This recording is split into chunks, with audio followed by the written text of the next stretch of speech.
தற்போது கிடைத்துள்ள அண்மை செய்தி, மக்கள் நீதி மய்ய கட்சித் தலைவர் கமல்ஹாசன் தலைமையில் 2வது பொதுக்குழு கூட்டம் காமராஜர் அரங்கில் தற்போது தொடங்கியுள்ளது. இதுகுறித்த கூடுதல் தகவல்களை தருவதற்காக செய்தியாளர் தாமரைக்கனி இணைப்பில் இருக்கிறார்.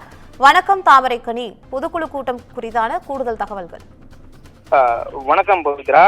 சென்னை தேனாம்பேட்டையில் இருக்கக்கூடிய காமராஜர் அரங்கத்துல மக்கள் நீதி மையத்தினுடைய பொதுக்குழு கூட்டமானது தற்பொழுது கட்சியினுடைய தலைவர் கமலஹாசன் தலைமையில தொடங்கி இருக்கிறது.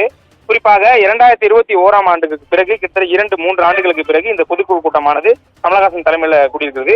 குறிப்பா இந்த பொதுக்குழு கூட்டத்தை பொறுத்த வரைக்குமே பொதுக்குழு உறுப்பினராக இருக்கக்கூடிய 1414 பேர் மற்றும் கட்சியினுடைய மீனவர் அணி, அது போல மாணவர் மையம் என கிட்டத்தட்ட 2570 பேருக்கு அழைப்பிடப்பட்டு அனைவருமே இந்த பொதுக்குழு கூட்டத்தில் பங்கேற்றிருக்கார்கள். இந்த பொதுக்குழு கூட்டத்தை பொறுத்த வரைக்கும் ஒரு முக்கிய முடிவுகளானது, அதாவது எதிர் வரக்கூடிய உள்ளாட்சி தேர்தல் மற்றும் 2026ஆம் ஆண்டு நடைபெறக்கூடிய சட்டமன்ற தேர்தல் தொடர்பாக ஒரு முக்கிய ஆலோசனை இந்த கூட்டத்தில் எடுக்கப்படும் எனவும் தெரிவிக்கப்பட்டிருக்கிறது. மேலும் இந்த பொதுக்குழுல முக்கிய 20 தீர்மானங்கள் நிறைவேற்றப்பட இருப்பதாகவும் தகவலானது வெளியாகி இருக்கிறது. அதிலும் குறிப்பாக சில நாட்களுக்கு முன்பு ஒரே நாடு ஒரே தேர்தலுக்கு மத்திய அமைச்சரவை ஒப்புதல் அளித்தது என தகவல் வெளியாகிய நிலையில அதற்கு எதிர்ப்பு தெரிவித்தும் அந்த ஒரே நாடு ஒரே தேர்தலை அமல்படுத்தக்கூடாது என்பது தெரிவித்தும் ஒரு தீர்மானமும், அதுபோல நீட் நுழைவுத் தேர்வுக்கு ஏற்கனவே நீட் நுழைவுத் தேர்வுக்கு பல எதிர்ப்புகள், அதாவது ஏற்கனவே இவர் திமுகவுடைய கூட்டணி கட்சியில தற்போது அங்கம் இருக்கக்கூடிய சூழ்நிலையில அதற்கு எதிர்ப்பு தெரிவித்தும் நுழைவுத் தேர்வை ரத்து செய்ய வேண்டும் என கூறி ஒரு தீர்மானமானது நிறைவேற்றப்பட இருக்கிறது. மேலும் கட்சியின் சார்ந்து கிட்டத்தட்ட ஒரு 10 தீர்மானங்கள் என மொத்தம்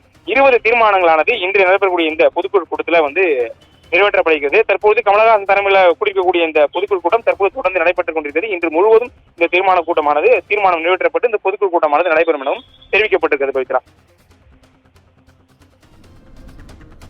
தற்போதைய தகவலுக்கு நன்றி தாமரைக்கனி.